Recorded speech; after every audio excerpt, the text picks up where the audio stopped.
Hi, so in today's video I'm going to run the books I read in 2025. There were many because school took a lot of my time, but they're enough to run them.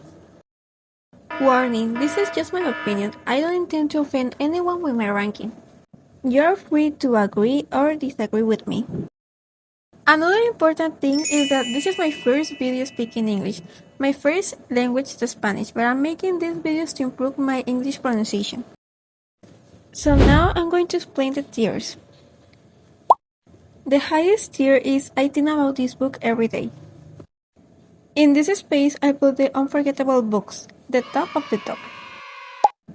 In the second tier, I put the books I really like and had good experience with. In the next tier will be the books I like and will recommend. In the fourth tier, I put the books I like but are memorable. In the last tier, I put the books that, well, I don't know what to think about them. Okay, let's start with Susan Collins' book saga. The first book is The Hunger Games.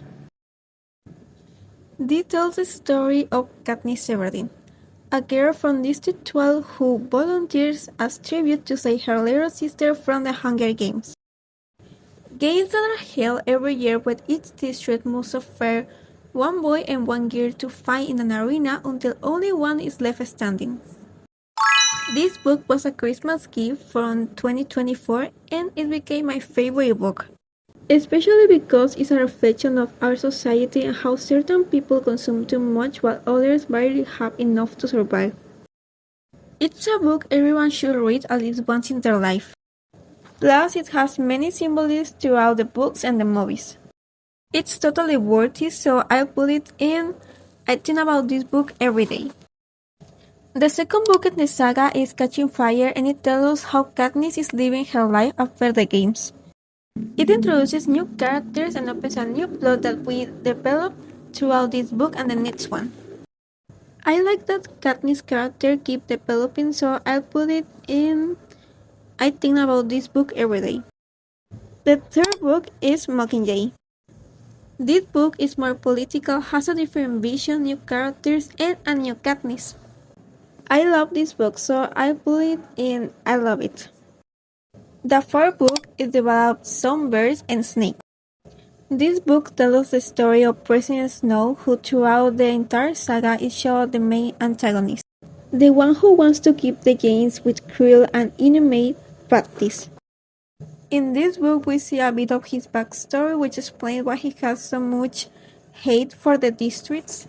I think the fact that the book is narrated in third person makes us understand that Snow is not a reliable narrator.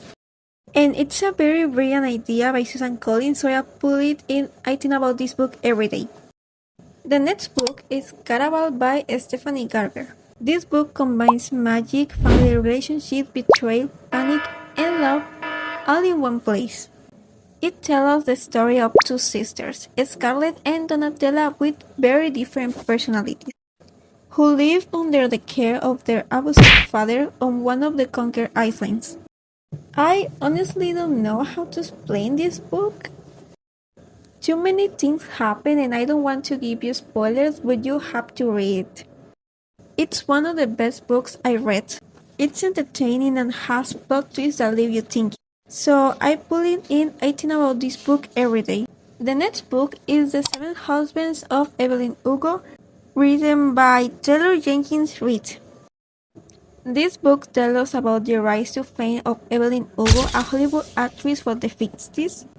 It was like reading historical gossip or a dynamic interview. I like how the author implements both stories and develop them at the same time, so I put it in I love it. The next book is Verity by Colin Hoover. This book surprised me because honestly I didn't expect anything from it. I had heard bad reviews about the author for her other books, but I still tried to give this book a chance, and I don't regret it. It has an interesting plot, and I must admit that one scene really scared me. Well, the story goes something like this. Eowyn, I don't know how to pronounce this name. Well, but she is a unsuccessful writer who needs money, so she is offered to finish the Book of Verity, a mystery book writer who has a great fame, but after an accident it's in vegetative state. At first she accepts the deal. She must move into her house and live with Bertie's husband and son. After finding a manuscript and reading it, she realizes that Verity is not the person everyone thought she was. I really like this book. I find it very interesting and entertaining. Although I couldn't empathize as much with Lowen or Iowen, so I put it in I like it. The next book is We Were Liars by E. Lockhart. Actually, a few months ago, the series came out of Amazon Prime, and it was a coincidence that I was reading this book because I had no idea a series was going to premiere, which, by the way, I haven't watched. But anyway, the story goes more or less like this. Candace is a rich and very privileged girl who spends every summer on her family's private island since she was very young. And you'll think, well, a typical book about privileged white people dominate the world. But no. Things start to get very weird from the beginning, and literally when I closed the book, I stared at the wall for a few minutes. Minutes.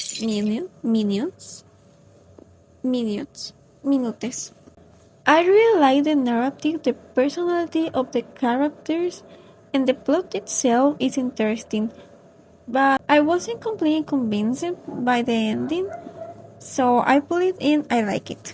The next book is the continuation of this one, and it's called Family of Liars, which is about Carrie's adolescence, Candace's aunt, and something that happened on the island during that period.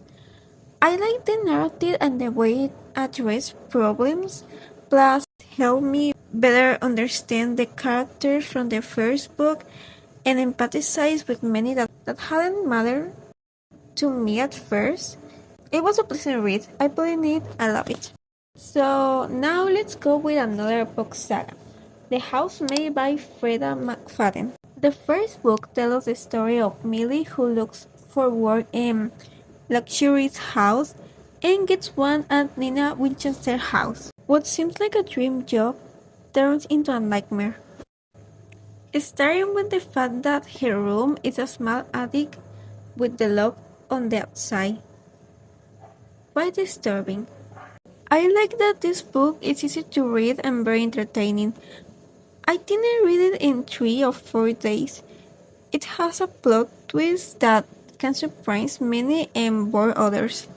But overall, I really enjoy reading it, so I put it in I love it. The next book is the continuation of The Housemaid, and it's called The Housemaid's Secret. And honestly, I like this book, but I feel it was more of the same. Almost the same plot, but with different characters, and the twist was more predictable. Maybe if this one had come out before the first one, I would have enjoyed more. But I don't regret having read, so I put it in I like it. Now let's go with the last book of the saga, The Housemaid is Watching, which is the closure of this whole history.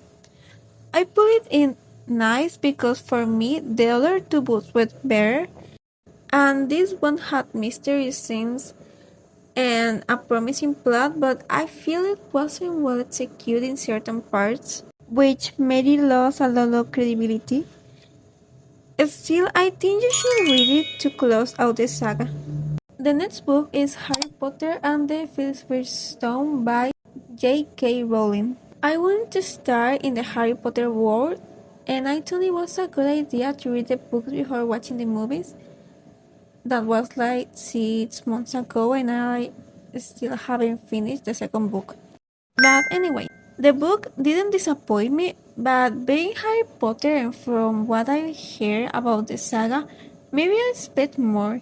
Still, it has good narrative, dynamic characters, and I feel like Harry had a well-established personal conflicts, and I definitely continue with the saga. I pull it in, I like it. Now let's go with another saga starting with A God Girl's Guide to Murder by Holly Jackson.